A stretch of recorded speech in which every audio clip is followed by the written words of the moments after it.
ఎందుకంటే మీ ఒక్కరికి జరిగింది 10 మందికి ధైర్యం ఇవ్వాలి.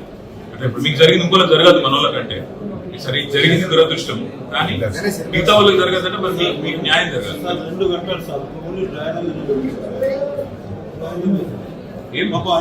జై తెలంగాణ అన్నది అంతే. అవును సార్, జై తెలంగాణ ఏమనలేదు సార్, అంతే అంతే సార్, ఏమనలేదు. 2 నిమిషాలు సార్ పాస్ జై తెలంగాణ అనడం అనే వాళ్ళు అన్నట్టు మేము బ్యాగులో ఉన్నాం సార్. ఈయన మార్కెట్ మాది సార్ వైసీపీ ఈయనకు యూత్ సార్ చల్లా అభిమాని, ఆయన ఒక మాజీ మండల పార్టీ అధ్యక్షుడు, ఆయన ఒక కులపాటి, ఆయన వైసీపీ సార్, ఆయన గ్రామ పార్టీ అధ్యక్షుడు, ఈయన ఒక మాజీ పిలిచి, ఈయన యూత్ లీడర్, ఈయన మాజీ మార్కెట్ ఎంత అని చెప్పుకున్నాను సార్. అంత ఘోరాది ఘోరంగా సార్. ఏరి కోరి నల్లా ధర్మారెడ్డికి పిచ్చ అభిమానం, పార్టీ అభిమానం ఏరి కోరి